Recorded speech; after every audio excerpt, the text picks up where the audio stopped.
The letter was a lie. Lucy Aldridge knew it the moment she unfolded it on the swaying stagecoach, the wax seal already cracked, the handwriting unfamiliar as a stranger's face. She had read it 100 times since Chicago, had memorized every curve of every letter, had told herself the words were real because the alternative, that she had crossed half a continent chasing a ghost, was too terrible to consider. But standing now in the main street of Redemption, Texas, in the blazing June heat of 1882, with nothing but a worn carpetbag at her feet and the letter trembling in her gloved hands, she could no longer pretend. There was no Thomas Aldridge waiting for her here. There never had been. A man stepped out of the building directly behind her, and she heard his boots on the wooden boardwalk before she saw him. She turned fast, the letter clutched against her chest as though he might try to take it from her, and found herself looking up at a man who was watching her the way a person watches a fire, cautious, but unable to look away. "You look like someone just told you the world ended," he said. His voice was low and unhurried, the kind of voice that had no interest in performance. Lucy lifted her chin. She was 24 years old and she had survived worse humiliations than this, though at that particular moment she could not have named one.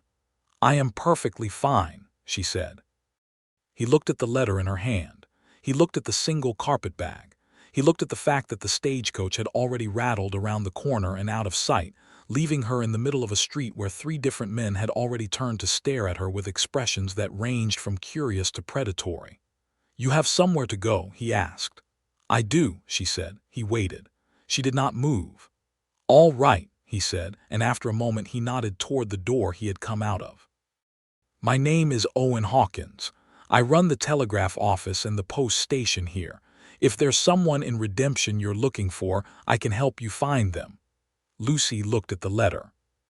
She looked at the building behind him, which bore a painted sign that read HAWKINS Post and Telegraph EST, 1879.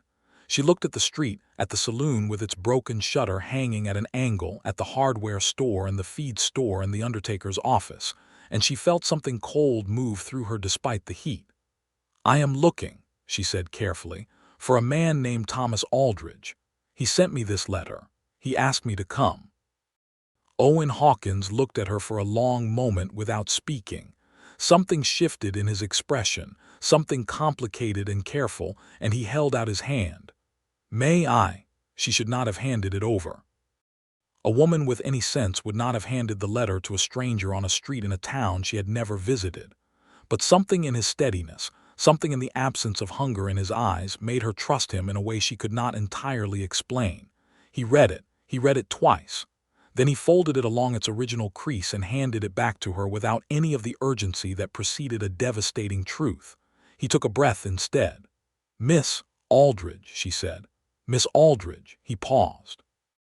"I need to tell you something, and I want you to understand that I'm going to tell it to you straight, because you look like a woman who deserves that more than she deserves a careful lie."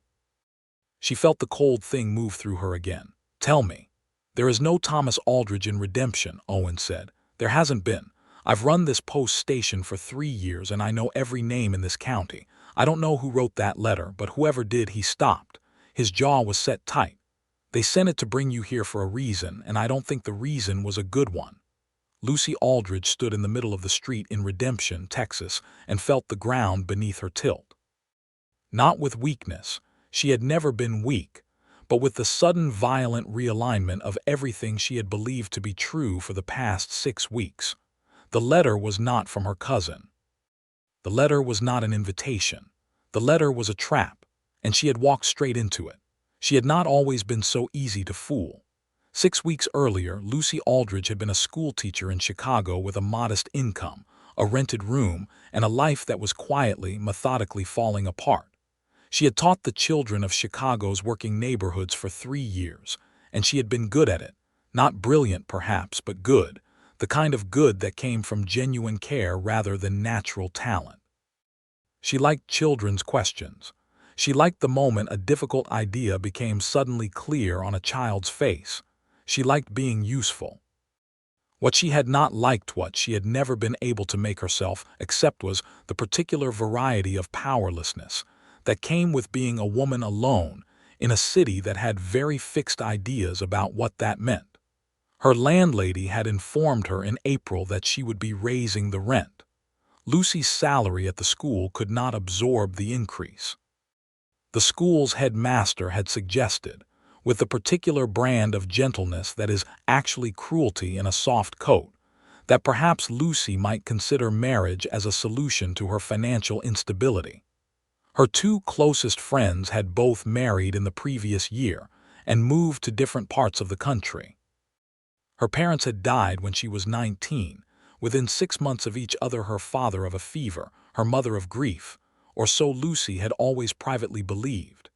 She had one living family member that she knew of, a cousin, Thomas Aldridge, who had gone west in 1878 and written her twice in 4 years. The last letter, postmarked Redemption, Texas, 1880, had told her he had found work and was doing well. He had said she should come visit sometime, though the someday had been vague enough to mean never. Then, in May of 1882, a letter arrived. It was written in a hand she did not immediately recognize as Thomas's, but she had attributed that to the 2 years and the hard work and the changes that the West made in a man's penmanship. The letter said he had fallen ill. The letter said he needed family. The letter said there was work in Redemption for a woman with her skills, a new schoolhouse, children without a teacher, and that if she could come, he would have a room waiting. She had sublet her room in Chicago. She had given notice at the school. She had taken the train to Kansas City and the stagecoach south and west, changing coaches twice, spending her savings with the careful precision of someone who knew she had no margin for error. And now she stood in Redemption, Texas, holding a letter nobody had sent her. She did not cry. She had not cried since her mother's funeral, and she did not intend to break that record for a letter written by a liar. What she did instead was something more dangerous than tears. She straightened her spine. She looked at Owen Hawkins with the level gaze she had used on students who thought they could bully each other when she wasn't watching, and she said, "Then I need to know who sent it." Owen Hawkins was 30 years old in the summer of 1882, and he had been in Redemption for 3 of those years. Before Redemption, there had been a ranch in New Mexico that no longer existed, a family that was mostly gone, and a period of wandering that he did not speak about because it did not matter anymore, or so he told himself. He had come to Redemption because a man named Curtis Daly, who owned half of the town's commerce and all of its worst impulses, had needed a postmaster who would ask no questions. Owen had taken the job because he needed work and the pay was decent. He had kept the job because, somewhere in the first year, he had realized that a postmaster who asked no questions could also be a postmaster who kept his eyes open, and in a town with secrets as deep as Redemption's, open eyes were more valuable than a gun. He did not know yet, on the morning that Lucy Aldridge arrived, what her letter had to do with Curtis Daly, but he knew the shape of the trap when he saw it. He had seen enough of Daly's work to recognize the pattern: find a vulnerability, manufacture a need, pull the vulnerable person into proximity, and use them. What Curtis Daly wanted with a schoolteacher from Chicago, Owen could not immediately say. What he could say, what he felt with a certainty he could not yet explain, was that he was not going to stand on the boardwalk and watch this woman walk into whatever was waiting for her. "Come inside," he said. She hesitated. "I know you have no reason to trust me," he said, "but you have no reason to trust anyone else in this town more, and at least I'm telling you what I know rather than what you want to hear." She picked up her carpetbag. She followed him inside. The post office was one room, neat and functional. There was a counter with a grill for receiving and distributing mail, a wall of wooden pigeonholes behind it, a telegraph machine on a side table, and 2 chairs positioned near a small stove that was cold in the June heat. Owen poured water from a ceramic pitcher. The only luxury he allowed himself was good water, and set a glass in front of her without being asked. She sat. She drank. She looked at the letter again. "Do you know if your cousin is alive?" Owen asked. The question hit her harder than she expected. I don't know, she said. I haven't had a letter from him in 2 years, not a real one. He might be anywhere. What do you know about Curtis Daly? She looked up. Nothing. I have never heard that name. Owen leaned against the counter. The morning light came through the single window and lay in a clean stripe across the floor between them. Curtis Daly owns the Redemption Land and Cattle Company, which means he effectively owns the county commissioner and most of the judges within 3 days' ride. He has been trying to acquire the eastern water rights for the past year. There's one property standing between him and complete control of the water in this valley, and that property belongs to a man named Aldridge. Lucy set down her water glass very carefully. Thomas. The property was claimed in 1879 by a Thomas Aldridge. He built a small ranch on it, filed the claim properly, paid his fees. Owen paused. 6 months ago, Thomas Aldridge died of a fever. Genuinely, there was a doctor, it was documented. The property should have reverted to his estate, but there's a complication in the deed language that means a blood relative can make a legal claim. The room was very quiet. You are his blood relative, Owen said. You are his only blood relative as far as anyone knows. And someone who knew your address in Chicago, who knew enough about you to write a convincing letter sent you here. Because if I arrive and claim the property, Lucy said slowly, working it out, Daly can then pressure me to sell it to him. A woman alone, no money, no connections, in a strange town. He would own you within a week, Owen said, and there was a flatness in his voice that told her he had seen this done before. Lucy Aldridge looked at the carpetbag at her feet. She thought about the room she no longer had in Chicago. She thought about the job she no longer had, the friends who were gone, the parents who were dead, and the cousin she had never been close to who had apparently left her. In dying, both a problem and an inheritance she hadn't known to want. I am not going to sell it to him, she said. Owen looked at her for a moment. No, he agreed, as though she had stated a simple fact. I didn't think you would. The first thing she needed was somewhere to stay. Owen solved this with the matter-of-fact efficiency that she would come to recognize as one of his primary qualities. He walked her down the street to a boarding house run by a widow named Clara Marsh, who was 60 years old, completely fearless, and one of the only people in Redemption that Owen trusted without reservation. Clara Marsh looked at Lucy Aldridge for approximately 10 seconds and made up her mind. You'll have the upstairs room, she said. It has its own latch. Breakfast is at 7, dinner at 6. If a man comes to call, you receive him in the parlor.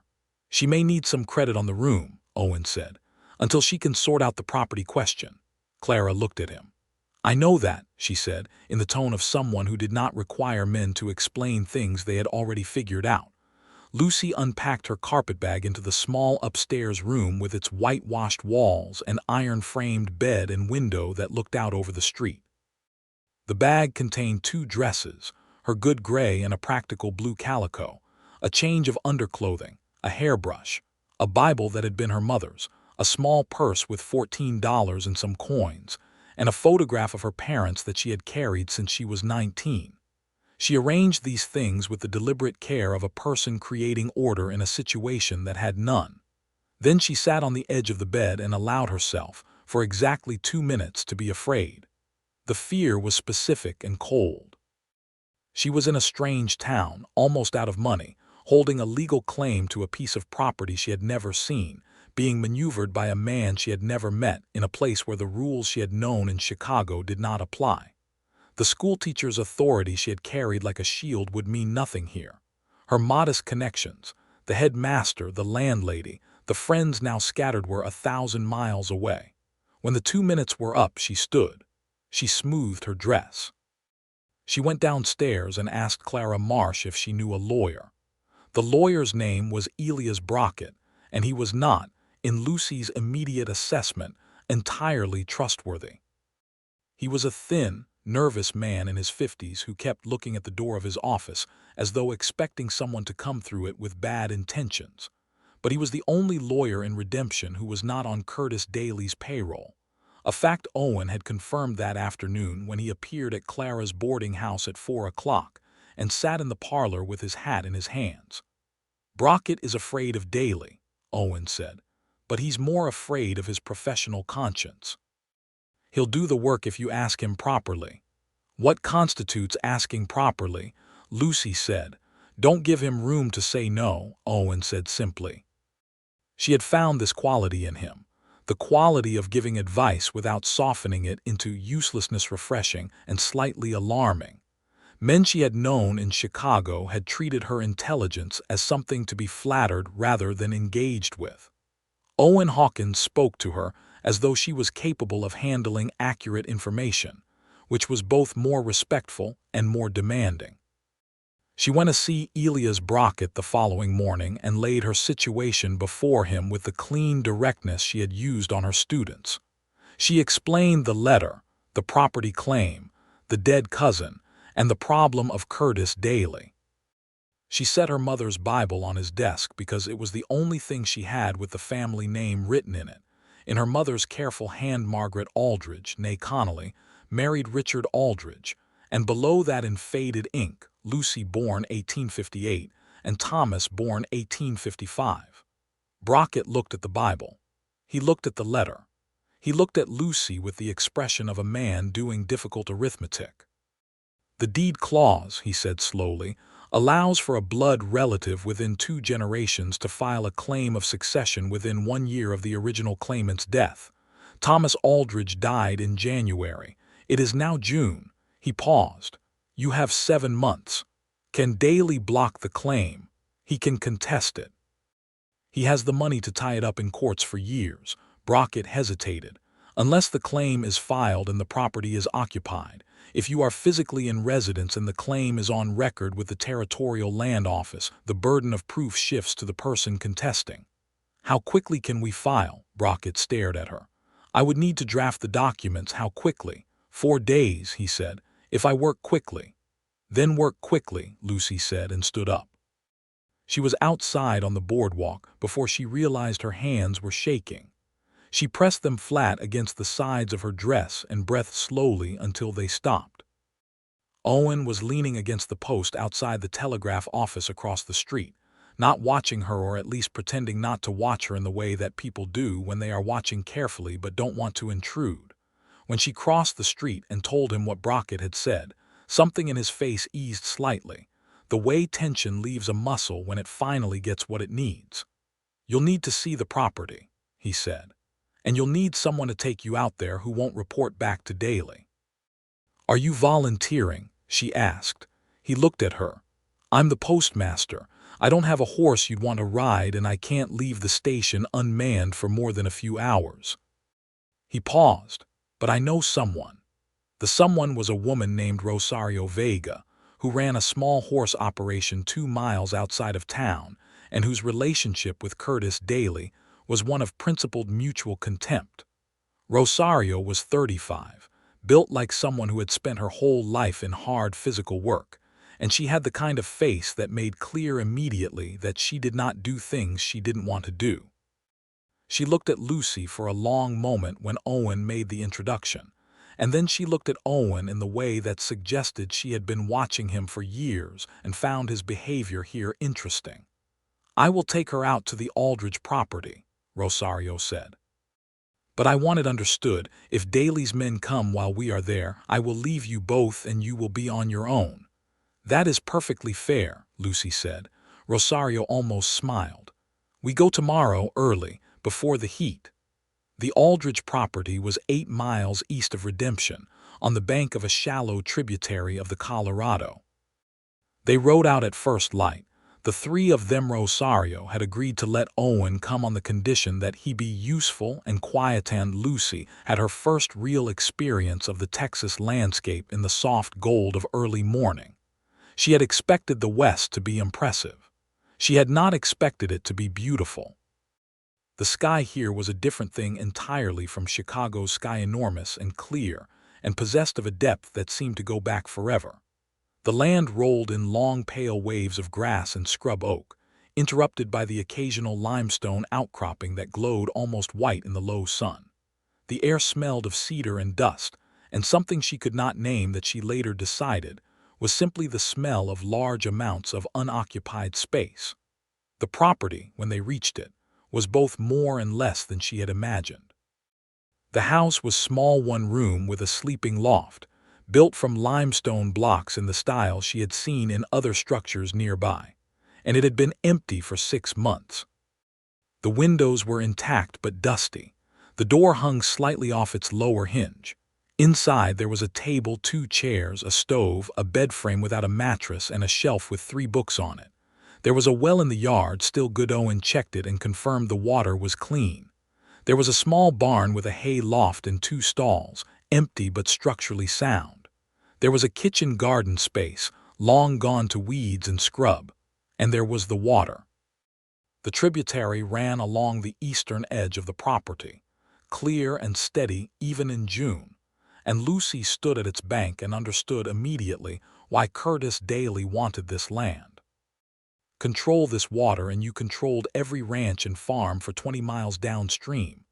Thomas built well, Rosario said behind her, and there was something in her voice that made Lucy turn. You knew him, Lucy said. Rosario looked out at the water.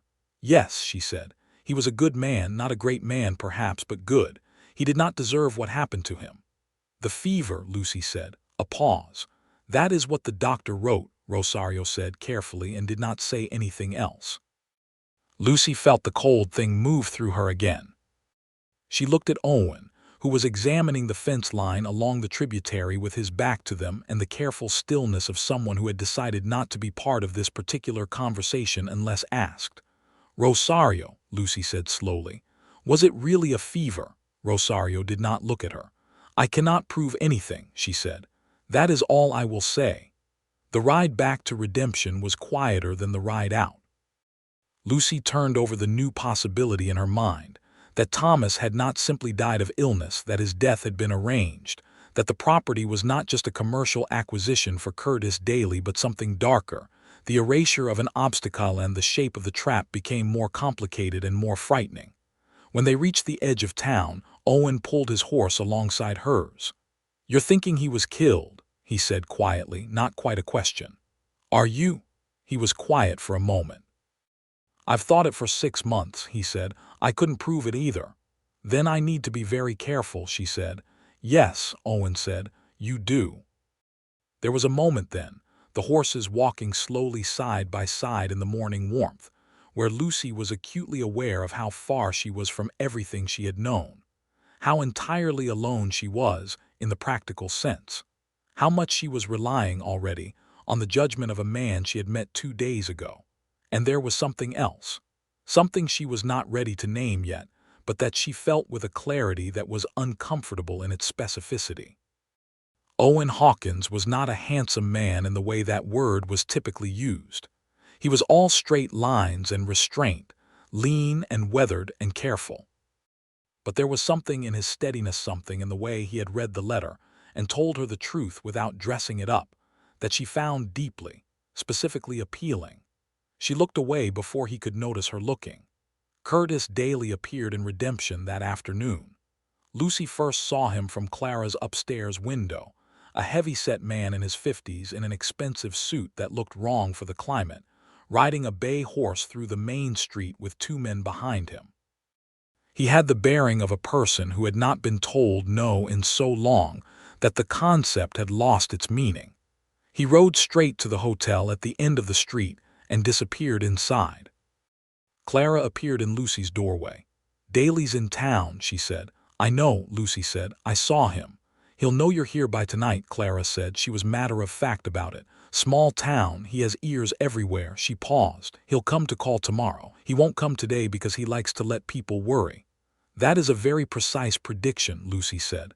I have lived here for 20 years, Clara said. I know how he moves. She was right. The next morning, at 10 o'clock, a knock at the front door of the boarding house announced Curtis Daly. Clara showed him into the parlor with perfect, chilly courtesy, and Lucy came downstairs to meet him with her spine straight and her hands folded and Brockett's documents, not yet filed, but drafted, in the room upstairs. Daly was everything she had expected from a man who arranged traps and possibly arranged deaths. He was charming in the way that contains a threat, solicitous in the way that means the opposite of care. He expressed condolences for her cousin's death that were precisely calibrated to sound sincere. He praised her courage in making the journey. He called redemption a land of opportunity. And then, with the casual inevitability of water finding a crack, he offered to purchase the Aldridge property for what he described as a very fair price. Lucy looked at him with the expression she had used on the students who had tried to manipulate her. "I am not interested in selling," she said. The charm did not vanish. It changed. It became something thinner and colder underneath the same surface temperature. "You haven't seen the property properly," he said. "A single woman maintaining a ranch, it's difficult work, expensive work. I am aware. My offer would give you considerable means to return to wherever you came from. Chicago, I understand. I imagine you have people there." Friends, he knew where she had come from, of course he did. He had written the letter or had it written. He knew everything about her. "I have no intention of returning to Chicago," Lucy said. "This property belonged to my family. It is my inheritance. I intend to occupy it and work it." A pause. Something moved behind his eyes, not anger yet, but the precursor to it. "That is a very determined position for a woman who arrived 2 days ago." "Yes," Lucy said. "It is." Daly stood. He made his goodbyes with the same smooth surface. He thanked Clara for her hospitality. At the door he turned back and looked at Lucy with a smile that was not entirely a smile. "Think it over," he said. "The offer won't remain open indefinitely."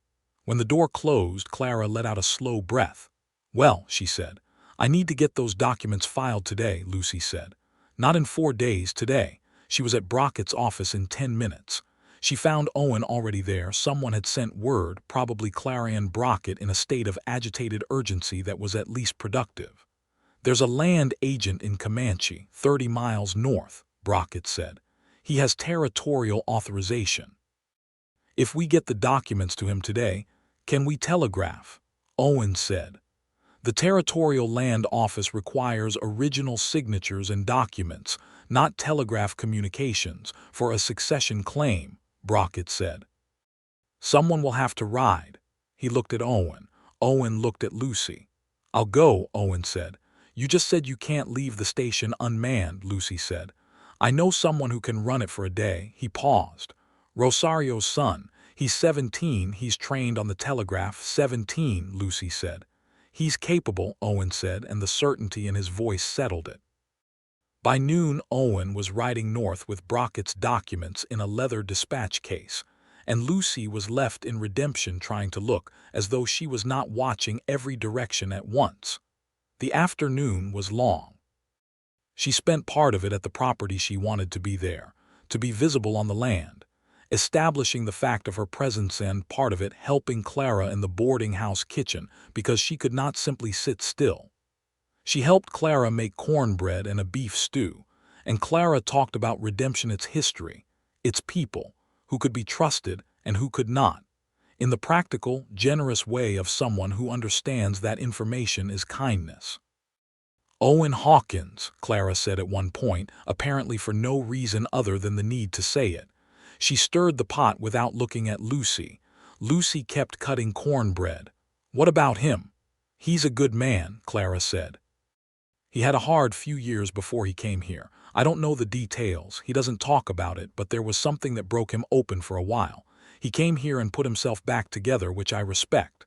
Lucy considered this. "He trusted me immediately," she said. "I mean, he told me the truth about the letter when he had no particular reason to." "That's Owen," Clara said. "He decides fast and he decides right, mostly." A pause. "He doesn't trust easily. But when he does, he doesn't take it back." Lucy thought about this for the rest of the afternoon and into the evening, and recognized in herself the particular restlessness that is the beginning of something important.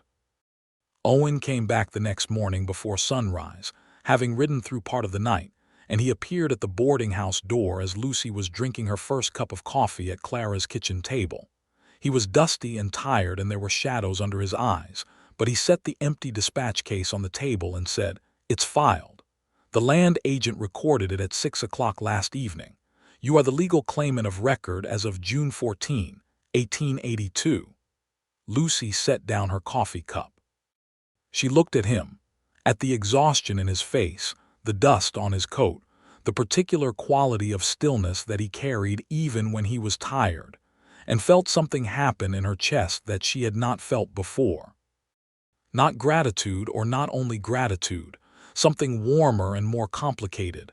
"Thank you," she said, and then, because it was inadequate, "You didn't have to do that." "I know," he said simply. Clara appeared with another cup of coffee and set it in front of Owen without comment, and the three of them sat in the early morning kitchen with the sound of birds outside and the smell of coffee and cornbread. And for the first time since she had stepped off the stagecoach, Lucy felt something that might have been, against all reasonable expectation, a form of rightness. Curtis Daly's response was swift and ugly. Brockett received a formal notice of legal contest within 48 hours of the filing daily, had people in Comanche, evidently, who monitored the land agent's records. The contest cited a pre-existing agreement to purchase that Daly claimed had been made with Thomas before his death, though the documentation for this agreement was suspiciously vague. It also cited, with the kind of casual brutality that suggests the person filing it does not expect to be questioned, a claim that Lucy Aldridge was not a legitimate blood relative of the deceased. "He's questioning your identity," Brockett told her, his voice tight with professional outrage. "He's suggesting the family Bible and your identification documents are insufficient proof." "What would be sufficient?" Lucy asked. "Birth records from the county of origin, marriage records, church records documenting the Aldridge family line." He paused. "These would be in Illinois, presumably." "Chicago," Lucy said. "I was born in Chicago in 1858. My family attended St. Michael's Church on the north side." She paused. "My parents are buried there." "If we can get copies of those records, how long would that take by mail?" 3 weeks minimum, more likely a month." Brockett looked unhappy. "In the meantime, Daly's men have been asking around. I've heard they've been visiting the properties downstream, the ranchers who depend on that water end, suggesting that they might want to support the contest, suggesting it in the way that comes with an implication. The implication being that the downstream ranchers' water access was not as secure as they might think if they did not cooperate. It was coercion with a smile, the same brand Daly had offered her in Clara's parlor. Lucy thought for a moment. Then she said, "Can we go to those ranchers first?" Brockett blinked. "Before Daly's men get to all of them?" "Yes," Lucy said, "because the ones he hasn't reached yet are the ones who might tell us what they actually think. And because," she stopped, working out the logic, "if the people who depend on that water understand that I'm more likely to leave it accessible than Daly is, they have a reason to support the claim rather than contest it." Brockett was quiet for a moment. "You would be asking them to take a risk," he said. "Daly is asking them to take a risk too," Lucy said. "The difference is that I'm asking honestly." She went to Owen with this plan that evening. He was at the post office, going through the day's mail with the methodical attention of someone who was also paying careful attention to everything else. He listened to her outline the plan, visiting the downstream ranchers, explaining her position, building a network of support before Daly could complete his encirclement. "It's good," he said when she finished. "It's exactly right." A pause. "It'll also make you a visible target. Once you're going door to door to these ranchers, Daly will know what you're doing." "He already knows I'm not going to sell," Lucy said. "Knowing it and watching you actively organize against him are different things," Owen said. He was looking at her steadily. "I want to be clear about what I'm saying. I'm not saying don't do it. I'm saying do it with your eyes open." "My eyes are open," Lucy said. He nodded. "I'll come with you," he said. "I know most of the ranchers. They know me." They spent the next 3 days riding circuits of the valley, visiting 7 ranches that lay downstream of the Aldridge property's water access. It was hot, physical, exhausting work-long days on horseback in the June sun. navigating the specific social geography of people who had learned, through hard experience, to be suspicious of anyone who wanted something from them. Owen did not do the talking. He had understood, instinctively or by design, that this was not his negotiation to make. He introduced Lucy, provided context when it was needed, spoke briefly to establish his own credibility, and then stepped back. What happened in those ranch kitchens and front yards was Lucy's work, her directness, her clarity, her willingness to acknowledge the danger of supporting her and ask for it anyway. Not every rancher committed immediately. Several said they needed to think. To a Mexican-American family named Garza who ran cattle on the eastern edge of the valley, and an older Anglo rancher named Fetter who had been in the area since the 1860s agreed without hesitation. Mrs. Garza, a woman of formidable practical intelligence, wrote a letter on the spot to the Territorial Land Office expressing support for the Aldridge claim. On the second day of these visits, riding back from the Fetter Ranch as the sun went down and turned the sky over the hills into something spectacular and slightly unreal, Owen said, "You're very good at this." Lucy glanced at him. At what? At talking to people, at asking them for things without making them feel asked. She thought about this. "I was a school teacher," she said. "The secret is to make people feel that the decision is already theirs, which it is, of course.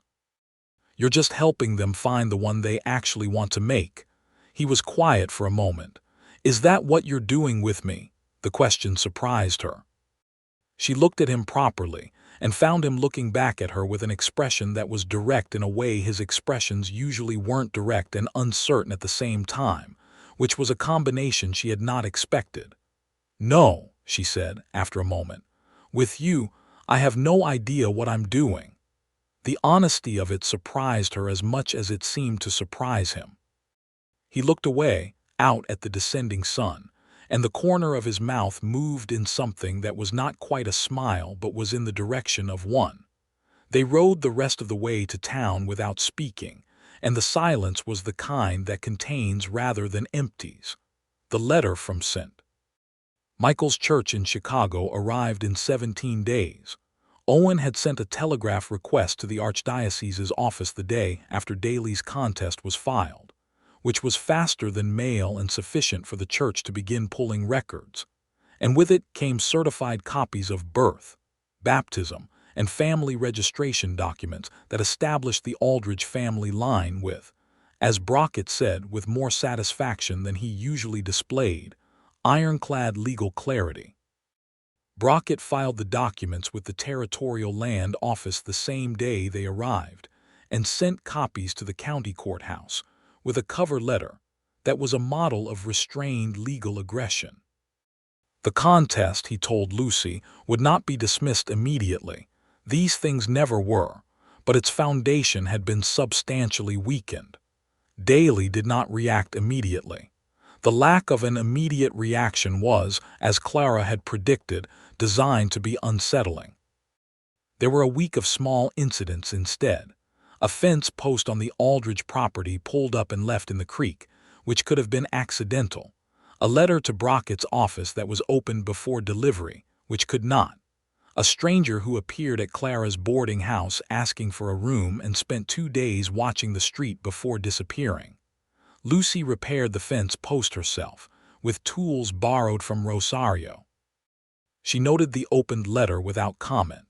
She watched the stranger back with a steadiness that she hoped communicated clearly that she could not be frightened by surveillance. Owen was at the property one afternoon helping her repair the door hinge. He had brought tools and simply appeared, as he had begun to do with a regularity that felt less like imposition and more like something settled and natural, when she asked him about his past. Not prying. She was not a prying person. But she had been thinking about what Clara had said, that he had had a hard few years, that something had broken him open, and she wanted to understand him the way she had come to understand that she wanted to understand him, which was completely. "You don't have to tell me," she said, working the hinge back into alignment while he held the door level. "I know," he said. He was quiet for a moment. "My family had a ranch in New Mexico, good land, productive. My father built it from nothing over 30 years. He paused. There was a land dispute, not unlike this one, except we lost. A man with more money and more connections and no particular conscience decided he wanted our water rights. He got them. We appealed twice. It took 3 years and everything we had in legal fees. My father died during the second appeal. My mother went to live with her sister in Santa Fe. My brother went to California. He paused. I came here. Lucy held the hinge in place while he set the pin. And you took the job from Daly, she said. Yes, he said, because I needed to eat, and because I thought I could watch. I thought maybe watching was useful. And was it? I didn't know who to watch for until you arrived, he said, and then seemed to realize how that sounded and looked up at her with an expression that was both more open and more careful than anything she had seen on his face before. Lucy looked back at him over the door they were holding between them, this door to her cousin's house that was becoming, incrementally and unexpectedly, her house. You let me in, she said. That first day. You didn't have to tell me about the letter or offer to help. You could have let me walk into whatever Daly had arranged. No, he said, with a simplicity that carried no hesitation. I couldn't. They finished the hinge in silence, but it was the silence of something acknowledged rather than something avoided, and when they tested the door and it swung clean and level, Lucy felt a satisfaction that was about considerably more than carpentry. Daly made his real move in July. It came through the court.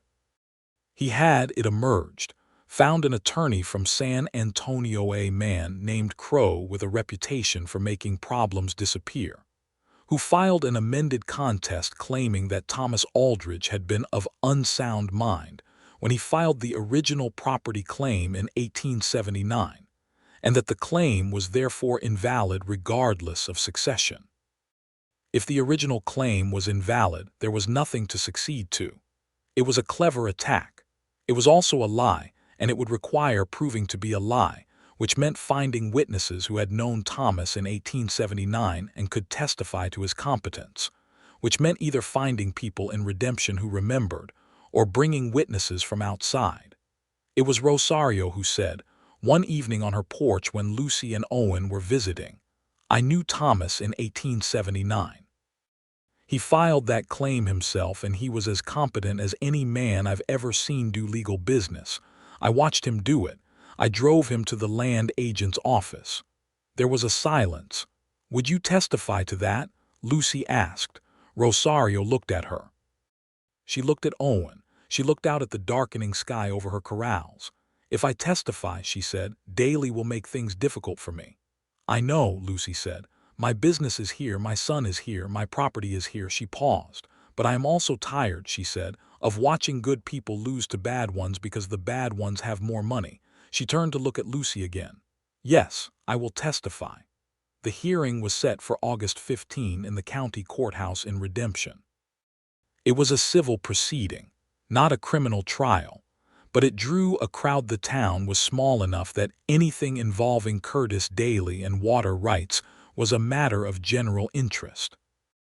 People lined the walls of the courtroom in the August heat, fanning themselves with whatever was to hand, and the air was thick with the particular tension of a community that knew the outcome mattered to everyone in it.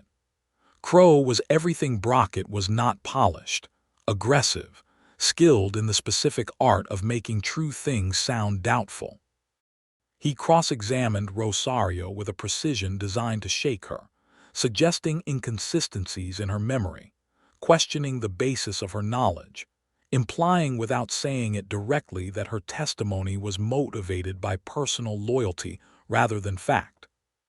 Rosario sat in the witness chair with the composure of a woman who had been dealing with people who underestimated her entire life, and answered every question in the same level, clear voice. She did not get angry. She did not get confused. She simply told the truth with such uncomplicated consistency that Crow's attempts to destabilize it looked increasingly like a man throwing stones at a mountain. Lucy testified about the family records, the church documents, her identity, and her right to the succession. She sat in the witness chair and looked at the judge, a man named Holloway who had the expression of someone counting the days until retirement, and gave her testimony with the precision of a teacher who had spent 3 years explaining things to people who would have preferred not to understand. Owen testified last. He was, as postmaster, the person who had received all official correspondence regarding the Aldridge property for 3 years. He had the records. He had the dates.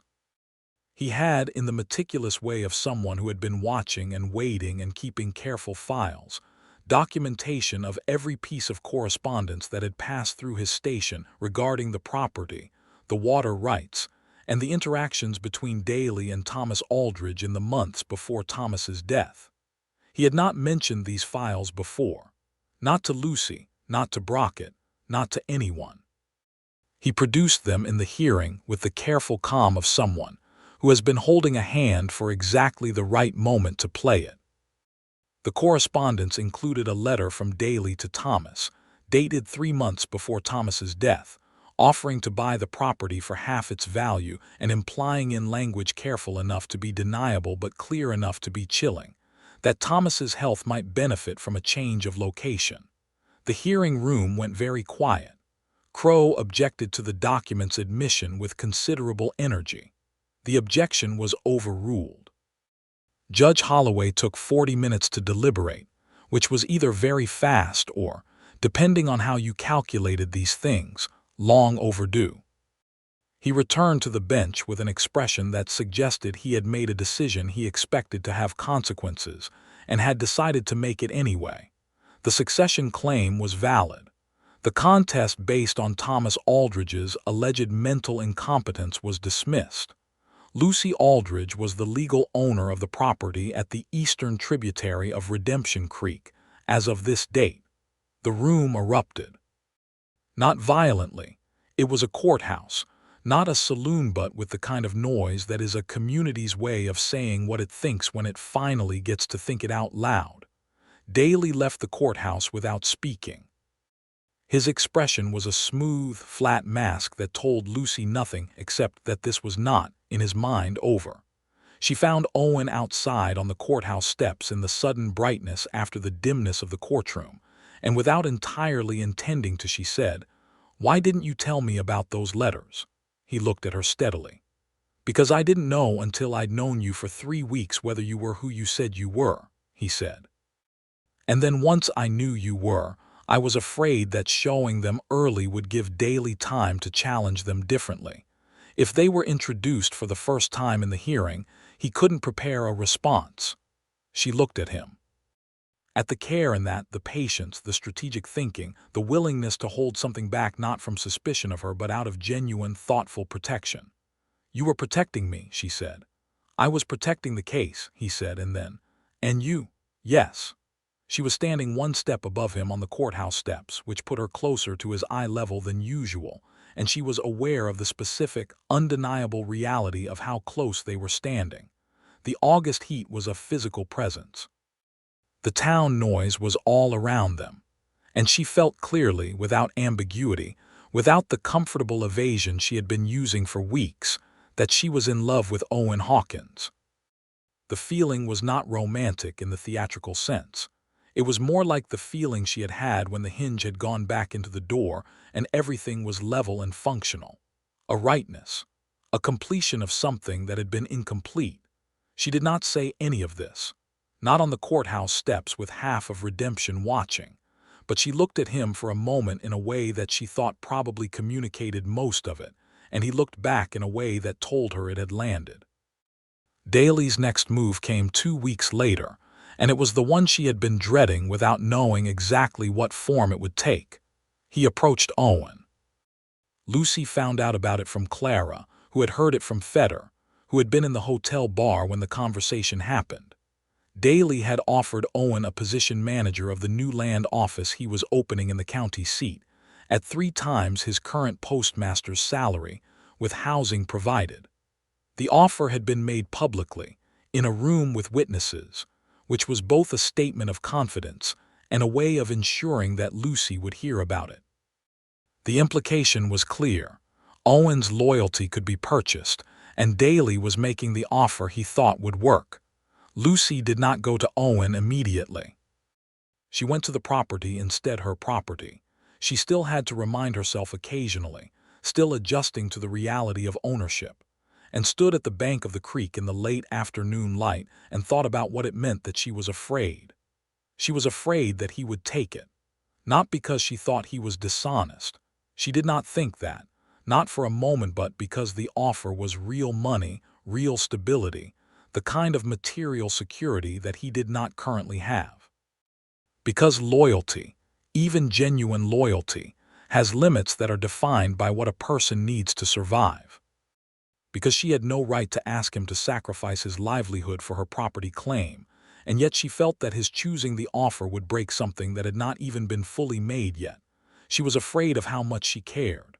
Owen appeared at the property at sunset.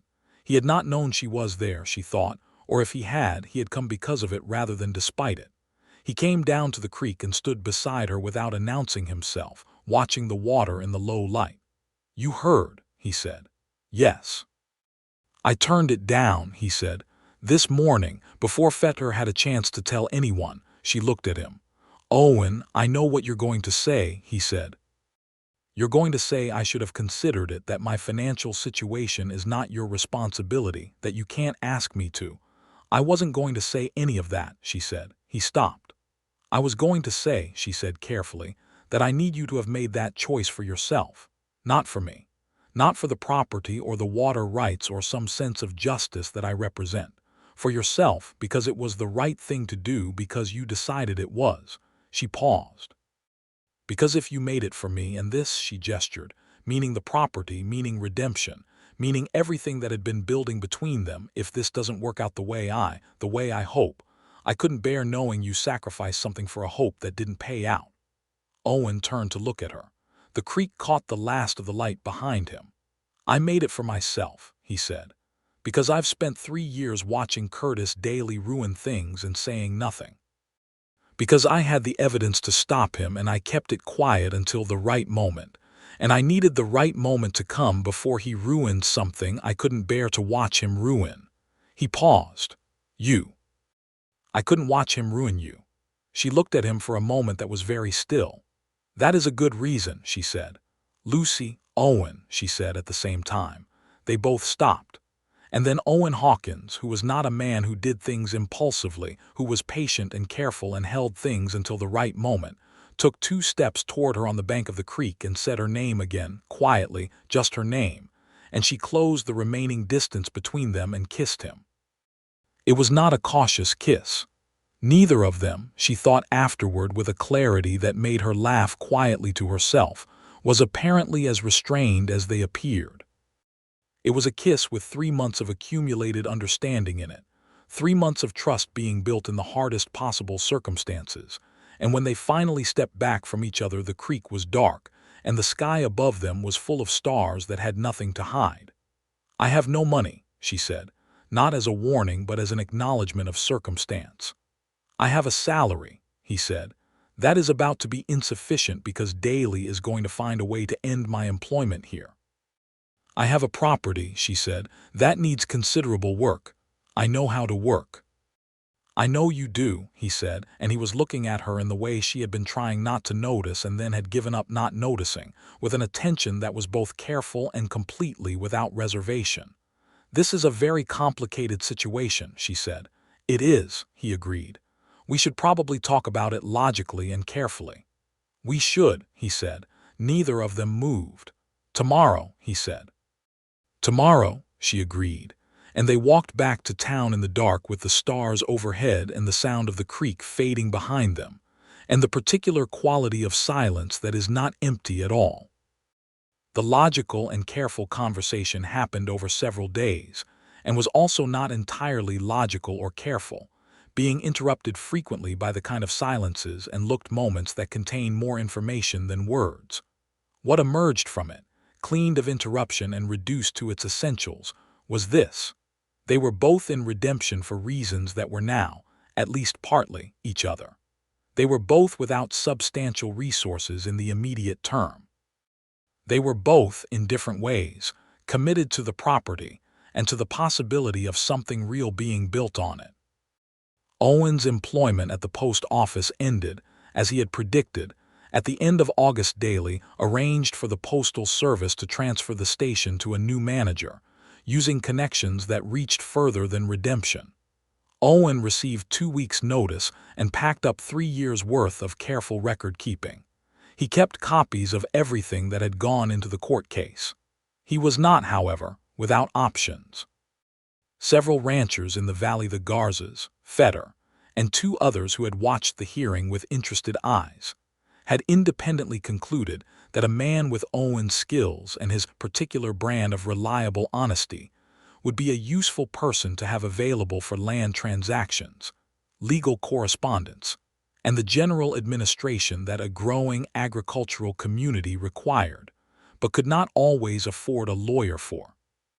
The Garza family, who ran the largest cattle operation in the valley, offered him a position that was informal in title but substantial in practice.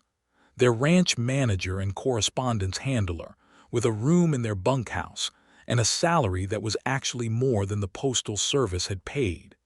He accepted. He moved out of the room above the post office and into the Garza bunkhouse, and spent his first week learning the landscape of their operation with the same patient, systematic attention he had brought to everything else. Lucy, meanwhile, was building. She had the house small, limestone, structurally sound, and the land and the water and a legal claim that was now, at least for the time being, secure. She had $14 left from her original stake, which Brockett had declined to charge her for his work on the grounds that watching Crow get embarrassed in open court was payment enough. She had the tools she had borrowed from Rosario, which Rosario had told her to keep. She had the skills of a woman who had been managing her own life without assistance since she was 19. Clara helped her move into the house on a Saturday in September. Owen helped with the heavy things. Rosario's son Diego, 17 and quietly helpful, carried her carpetbag upstairs to the loft with the careful dignity of someone doing an important thing. The house was scrubbed and aired and the windows were washed, and a mattress was obtained from the hardware store in town, on what amounted to a payment plan secured by goodwill and Fetter's casual endorsement. A new table was constructed by Owen on a Sunday afternoon from salvaged lumber, and it was not perfect, but it was solid, and Lucy ran her hands across the surface and thought about the word home, and what it meant, and how long it had been since she had had one. She had been thinking about the school. There were children in Redemption and the surrounding ranches without formal education. She had asked around, carefully, and found that the number was larger than expected. 14 children between the ages of 6 and 15 within riding distance, whose parents were variously interested in formal schooling, but had lacked the means or the organization to create it. The town had a building, a former meeting hall that had sat empty since the congregation it had served had moved to a larger structure that could be used. She went to the county school commissioner in October with a proposal. The commissioner, a man named Abbott who had the look of someone who had not been properly challenged in years, heard her out with the expression of a person being asked to do something they intended to do anyway but wanted to appear to have deliberated over. He offered her a position as the county's first certified schoolteacher, at a salary that was modest but sufficient, beginning January 1883. She accepted. She wrote to her former headmaster in Chicago, the one who had suggested she consider marriage as a financial solution, and told him she had found a more interesting one. Daly made one more attempt. It came in November, through legal channels, a new suit claiming water diversion rights based on a disputed surveying document from 1876. It was the act of a man who had not entirely given up but was beginning to run out of creative options. Brockett handled it with the assistance of the testimonials from the downstream ranchers, 7 of them now, all documented, and the suit was dismissed before Christmas. Daly sold his largest cattle operation in the spring of 1883 and moved his headquarters to San Antonio. He did not leave the county entirely, but his active presence in Redemption diminished to the point of irrelevance, which was, Fetter told Owen over a fence one morning, the best outcome anyone had dared hope for. The school opened on a Monday morning in January, and Lucy stood in front of 14 children in the former meeting hall with its new blackboard and salvaged desks. Owen had spent 2 weekends building them, and felt the particular satisfaction of work that is both useful and true to the person doing it. She was good at it here, too.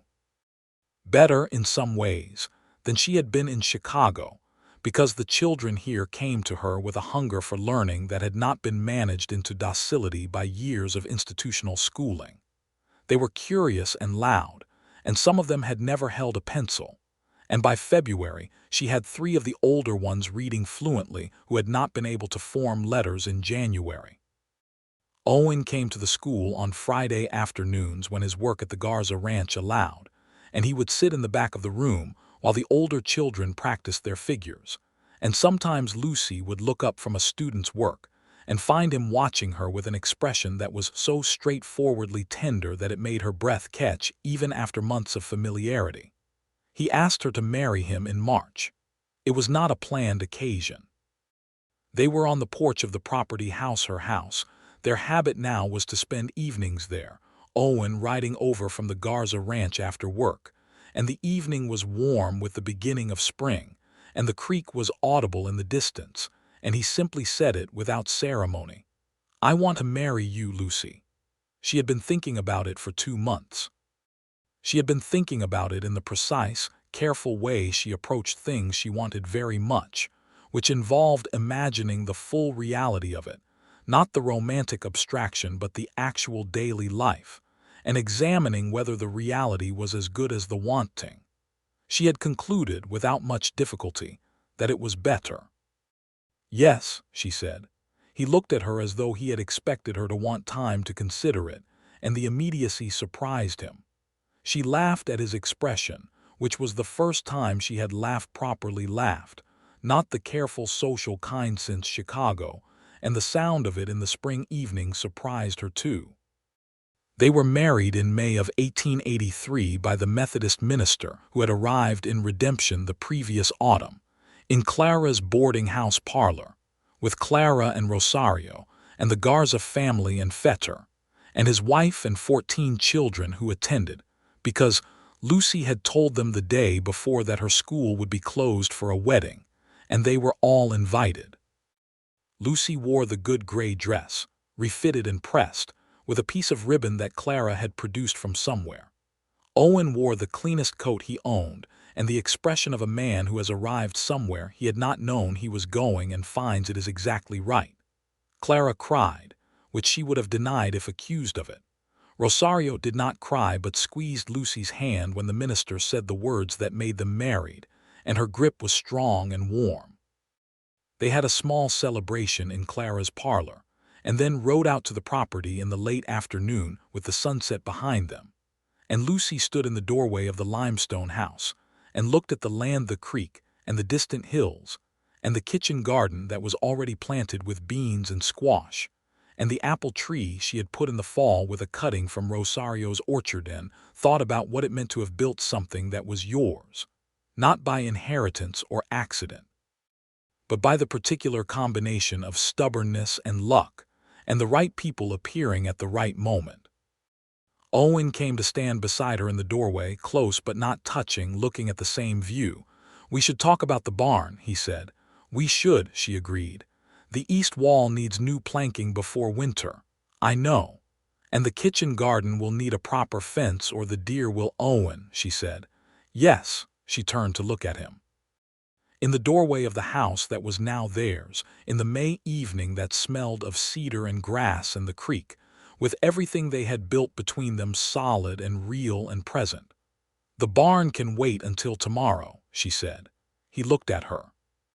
The corner of his mouth moved in the way she had learned to read, not the precursor to humor, but to the particular expression he had when he was so entirely in the present moment that the future and the past were temporarily irrelevant. "Yes," he said, "it can." The spring of 1884 brought 2 things of note. The first was rain, a good year for rain after a dry one. the kind that fills the creek and puts a green so intense over the hills that it seems invented. The second was the confirmation, delivered by the doctor who visited Redemption monthly from Comanche, that Lucy was carrying their first child. She told Owen in the kitchen of the limestone house on a Tuesday evening in April, while he was sharpening the kitchen knife and she was watching him and thinking about how to say it. She said it, in the end, without ceremony. "We are going to need that larger room." He looked up. She looked back. He set down the knife with the careful precision of a man buying himself a moment to feel what he was feeling, and then he crossed the kitchen and took her face in both his hands with a gentleness that she had come to understand was the form his strongest feelings took, and said nothing at all for a long moment. "A room," he said finally. "An addition," she said. "I was thinking of the south side. It gets the morning sun." "The south side," he said, still holding her face, not moving. "Of course." They built the addition together that summer, with help from Diego Vega, who had grown from quiet 17 to capable 19 and had an instinct for carpentry, and from Fetter's eldest son, who worked 2 weekends in exchange for Lucy's agreeing to add his youngest daughter to the school enrollment. By September, the addition was finished 2 rooms on the south side, one for sleeping, one with wide windows that Lucy had already designated in her mind as a space where things could be read and thought about and existed in, the kind of room that every person needs. Owen James Hawkins was born on a Tuesday in November 1884, named James for Owen's father, delivered by the Comanche doctor who had arrived the previous day in what felt like a matter of divine timing. He was loud from the first moment, and had, from the beginning, his father's quality of absolute attention when something interested him. He would focus on an object or a face with a concentration so complete that the rest of the world appeared to simply not exist for him. Clara held him for the first time with the expression of someone receiving something they had not known they were waiting for. Rosaria held him and said, with the directness that was her primary mode, "He will be a good one." You can see it already. Lucy was not sure you could see it at 11 days old, but she also thought Rosario was probably right. Owen held his son in the limestone house on a December evening, sitting by the stove with the baby in the crook of his arm, and the look on his face was one that Lucy kept stored away in the particular interior room where she kept the things she never wanted to forget for the rest of her life. The school grew. By 1885, there were 22 children enrolled.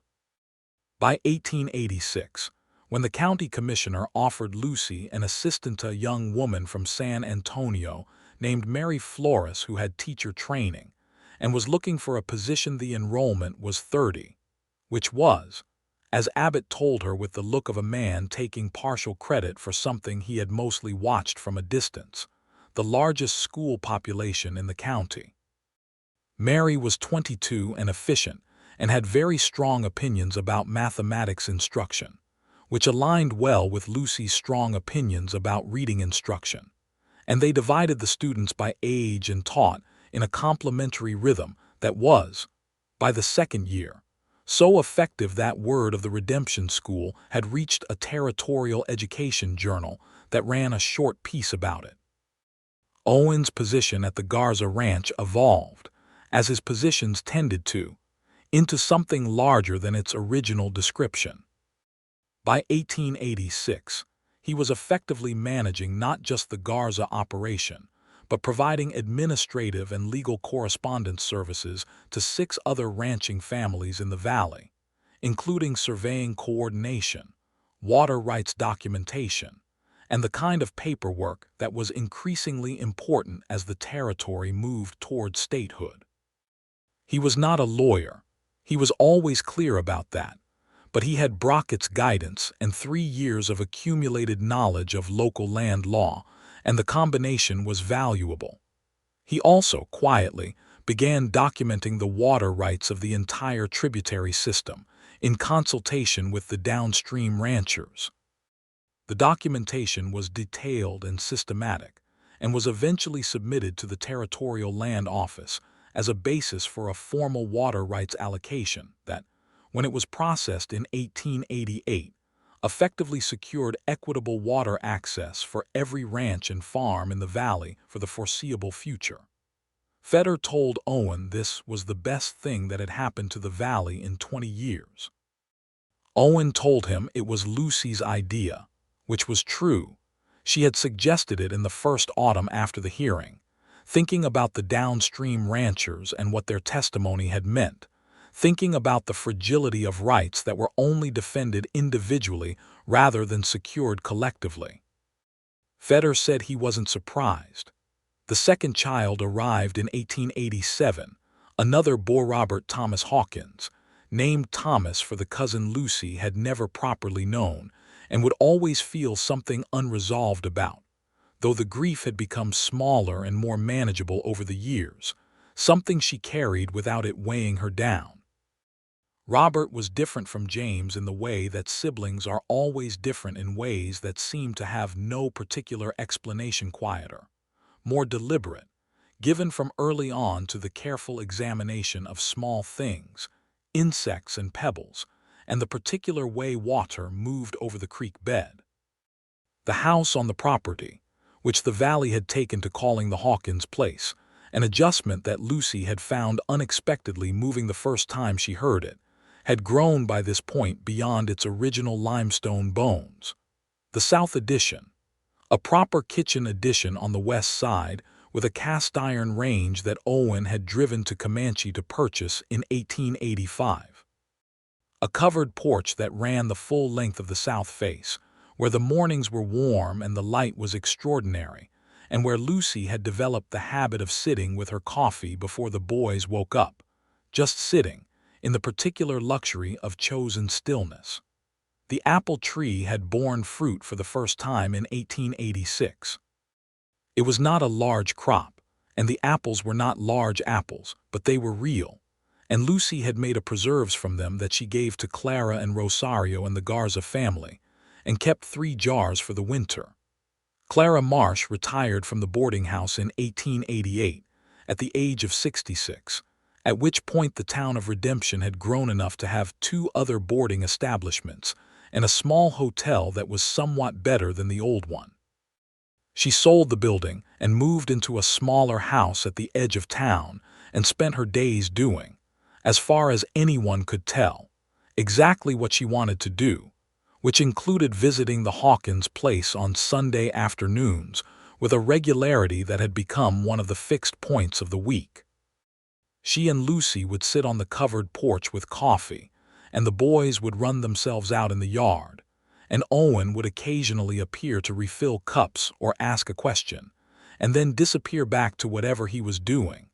And the conversations ranged over everything and nothing with the freedom that comes from perfect mutual trust.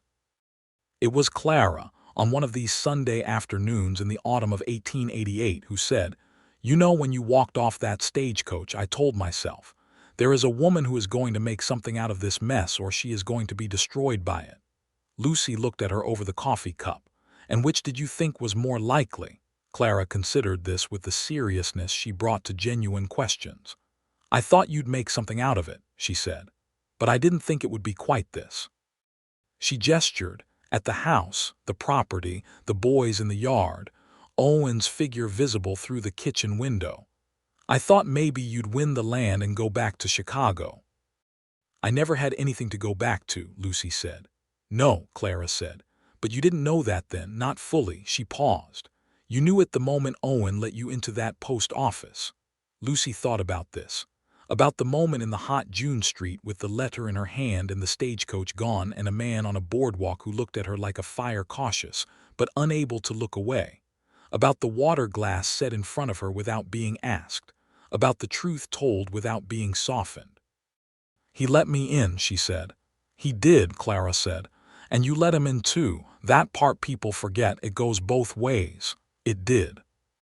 Lucy had thought about this over the years, about what it meant to trust someone in circumstances where trust was genuinely dangerous, where the stakes were real, and the consequences of being wrong were serious. Owen had trusted her with information she could have used to complicate his position. She had trusted him with her documents, her legal standing, her physical safety on those rides to the outlying ranches when Daly's men might have been anywhere on the road. Trust as a calculated risk that turns out, sometimes, to be the most practical thing you can do. Curtis Daly died in San Antonio in 1889 of a heart condition that his doctor had apparently been warning him about for years. The news arrived in Redemption via the San Antonio paper, which Brockett received and read aloud to Fetter in the hardware store, and which traveled through the town in the way that significant news traveled by word and glance, and the particular quality of quiet that a community uses to acknowledge something important. Lucy heard about it from Rosario, who appeared at the school during the noon break and told her plainly. Lucy thought about it for a moment.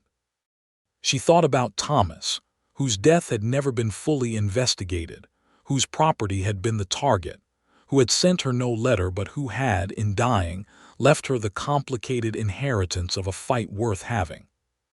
She thought about Rosario's careful, "That is what the doctor wrote on the bank of the creek," and about the evidence Owen had produced in the hearing, the letter implying Thomas's health would benefit from a change of location. There was no justice in Daly's death for Thomas. It was too easy, too quiet, too natural. It was not the reckoning the situation deserved. But Lucy had learned, in the years since she had stepped off a stagecoach with a letter nobody had sent her, that the available justice is rarely the perfect kind. What mattered was what you built in the space where justice was imperfect, whether the thing you built was solid enough and good enough and real enough to persist beyond the people who had tried to prevent it. The school would persist. The water rights documentation would persist. The limestone house and the apple tree and the creek and the children who were growing up with Owen's steadiness and her stubbornness in some proportion that she could already see working in them, both these things would persist. She told Rosario this, standing in the schoolyard with the noon sun bright and the children's voices coming from inside where they ate their lunches. Rosario looked at her for a moment. "You have become someone very interesting," she said, which from Rosario was the equivalent of a long speech. "I was always interesting," Lucy said. "Yes," Rosario agreed, "but now you know it." The third child, a girl born in 1890, was named Clara Margaret, the Clara for obvious reasons, the Margaret for Lucy's mother, and she arrived in May with the apple tree in first bloom outside the bedroom window and Owen sitting on the edge of the bed holding Lucy's hand through the hours of it, talking to her in the low, unhurried voice that she had found trustworthy from the first day, telling her about nothing in particular, the creek and the garden and what the boys had done that morning, just talking. Just present, just there. Clara Margaret grew up to have her grandmother's name and her mother's eyes, and an absolute determination about everything she did that had a flavor Lucy recognized from the mirror. By the age of 3, she had opinions about her breakfast, and about the placement of furniture, and about which of her brothers was currently in her good graces, and she changed her mind about none of these things without considerable debate. Owen watched her with an expression of complete, bemused adoration. "She is exactly like you," he told Lucy. "She is better than me," Lucy said. "She has fewer doubts." "You had the right doubts," he said, "at the right moments." This was true. Lucy had doubted the letter immediately, not enough to stop herself from going, but enough to hold something in reserve, to not fully commit before she had examined the evidence. She had doubted Daly's charm exactly as much as it deserved to be doubted. She had doubted herself occasionally in the small private hours, had wondered whether she was capable of what she was attempting, whether the stubbornness was courage or merely pride, but had consistently decided, when she looked at it clearly, that the difference between those two things was less important than simply continuing. The only thing she had not doubted, not really, not once she had understood it, was Owen. He had given her no reason to. In 7 years of shared life, in the specific daily texture of it, the practical and the tender and the difficult and the funny, he had been exactly what he had presented himself as on a boardwalk in the June heat of 1882. A man who told the truth without softening it, who made decisions carefully and honored them completely, who found the right moment and waited for it, and then acted without hesitation. She told him this one evening in September of 1891, on the porch, after the children were in bed and the valley was quiet and the creek was audible in the dark. She told him because it seemed important to say it directly in the way that he had always told her things directly without the comfort of indirection. He listened. He was quiet for a moment after she finished. "I was going to let you go," he said. She looked at him. "That first day," he said, "after I told you about the letter, I thought she's going to need time, she'll need a day or two to come to terms with it, and then she'll make a rational decision and probably go back to Chicago." He paused. "And then you said you needed to know who sent it, and I thought." He stopped. "What did you think?" she asked. "I thought she's staying," he said, "and I thought good." There was nothing in the single word that was not entirely true, and Lucy sat with it in the September evening and felt the particular quality of joy that comes not from a sudden happiness but from a long and fully inhabited one, the joy of a life that has been genuinely built, piece by piece, with the right materials and the right person. "Good," she said. The valley changed in the years that followed, as valleys do. Redemption grew, not dramatically, but steadily, acquiring a pharmacy and a proper hotel and a bank and a second church. The school expanded into a purpose-built building in 1893, 2 rooms with proper ventilation, and a small library that Lucy had accumulated over years of writing to publishers and churches, and anyone else who might donate books, and which by 1895 contained nearly 200 volumes. Mary Flores married Diego Vega in 1892, a development that had been visible to everyone in Redemption for at least 3 years before it happened, and that Rosario received with the expression of a woman whose opinion has been definitively confirmed. They taught at the school together, Mary handling the older students and Diego, who had a gift for the physical sciences, conducting what he called demonstrations that involved enough equipment to periodically alarm Lucy about the safety of the building. Owen's informal land administration work became, in 1894, a formal office, the Valley Land and Water Registry, operating out of a small building Owen had constructed the previous year next to the former post office. It was not a government office and not a private company, but something in between, a cooperative structure that the Valley's ranching families had agreed to fund collectively, providing each other with the records and documentation and legal coordination that protected everyone's claims. Brockett, now 70 and still practicing, but at a reduced pace, served as its legal advisor. It was, as Owen told Lucy on the evening they opened it, the thing he had been trying to build for 15 years without knowing that was what he was doing. James turned 10 in November 1894, and had, by that point, developed the total certainty of a person who knows what they want. He wanted the land, the specific physical work of ranching, and had been following Owen around the Garza operation and the home property with a focused apprenticeship since he was 8. Robert, at 7, was bookish in a way that delighted Lucy, and that Owen watched with curious respect, already reading at a level that put him ahead of students several years older.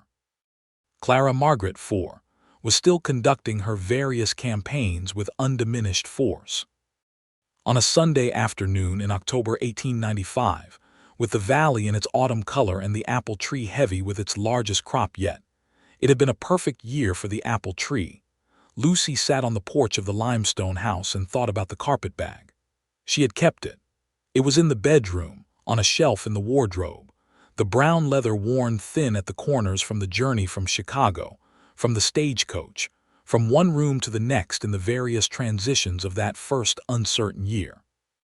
It was empty now except for the letter nobody had sent her, the letter she could not quite bring herself to throw away.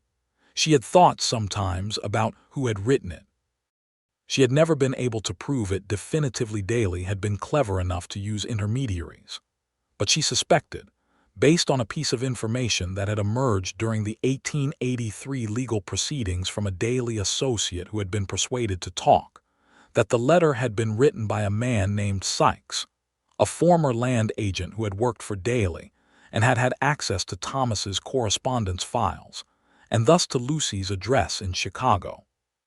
Sykes had left the territory in 1884, and she had heard nothing of him since. She held no particular anger toward him. The letter had been a trap set by a man without conscience, and she had walked into it with her eyes not entirely open. But the trap had failed, and the failure had become something she would not have traded for any version of the alternative.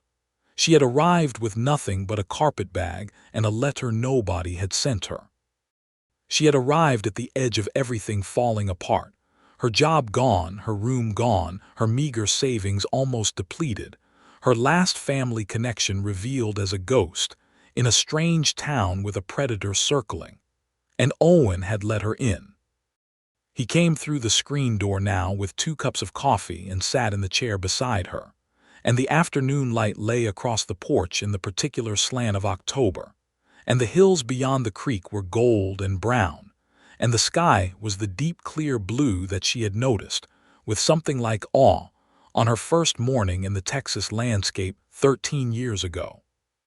James and Robert were somewhere in the lower field, doing something involving a rope, and a fence post that she had decided, on adult reflection, not to look at too closely. Clara Margaret was in the kitchen with the remnants of a failed attempt at cornbread failed, in the sense that the process had been enthusiastic, and the result was more creative than accurate, that she was apparently prepared to defend as successful. The Garza boys are talking about taking over the Eastern pasture operation next spring, Owen said, meaning the 2 Garza sons who had grown into the ranch's operation in the way that children of hardworking parents do, carrying the knowledge forward. That's good, Lucy said. It means I'll have more time at the registry office, he said. Also good. They were quiet for a moment. A hawk crossed the sky above the apple tree. I've been thinking, Owen said, in the tone that meant he had been thinking for some time and had decided to say the thing. About what? About James, he said. He's going to want his own land eventually. He's 10, so it's not urgent, but he paused.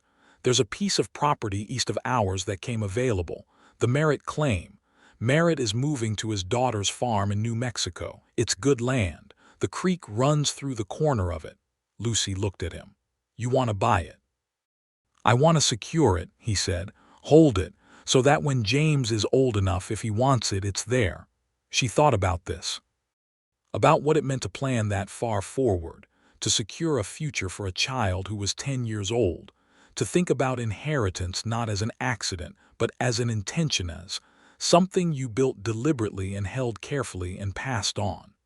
She thought about Thomas Aldridge, who had built something and died without knowing he had left it to her, who had not planned the inheritance but had created it anyway, by the simple fact of doing his work and filing his claim and living according to his values for as long as he was given to live.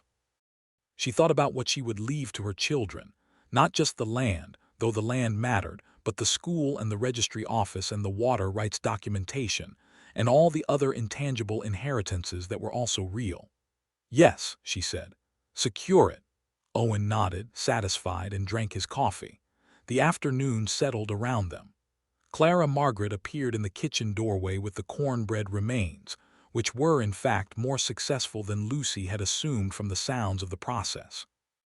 They ate cornbread on the porch with the October light, and the sound of the boys somewhere in the lower field and the hawk still visible, smaller now, over the western hills. Owen reached across the space between their chairs and took her hand. He held it in the easy, unhurried way of someone for whom this action was as natural as breathing. Lucy looked at their hands and at the house, and at the apple tree heavy with its red October fruit, and she thought about the stagecoach pulling away down the main street of Redemption in the June heat of 1882, leaving her standing in the dust with a carpetbag at her feet, and a letter that was a lie and nowhere to go and nothing to go back to. She thought about how completely wrong she had been to be afraid. Not that the fear had been irrational, it had been entirely rational. The situation had been dangerous, and her position had been genuinely precarious, and the people arrayed against her had been genuinely powerful. The fear had been appropriate. But what had been waiting on the other side of it, on the other side of the boardwalk and the water glass and the truthful voice, and the decision to stay, to fight, to build had been something so thoroughly exceeding anything she might have arranged for herself in Chicago that it seemed, from this distance, almost like an argument for the value of traps. Not the trap itself, never the trap, but the requirement implicit in it to choose. To be forced to the edge of what you had and decide whether to retreat from it or to stand there and see what came next. She had stood there, and what had come next was everything. She squeezed Owen's hand. He squeezed back without looking up from the horizon, without needing to look at her to know she was there. Because after 13 years they existed in the same field of awareness, and she was always there, as he was always there in the way that the creek was always there, audible, underlying, the source of everything that had grown from the ground they stood on. The hawk was gone from the western sky now, too far to see. The boys' voices floated up from the lower field. Clara Margaret was singing something in the kitchen, off-key and confident. The apple tree stood in the last of the October light, deeply rooted, bearing good fruit, exactly where it had been planted. Lucy Aldridge Lucy Hawkins drank her coffee on the porch of the house she had built from a lie someone told about her, and a truth Owen Hawkins had told in its place, and felt the weight of the good years settling around her like something she had earned, and had kept, and would keep, for as long as she was given to keep it.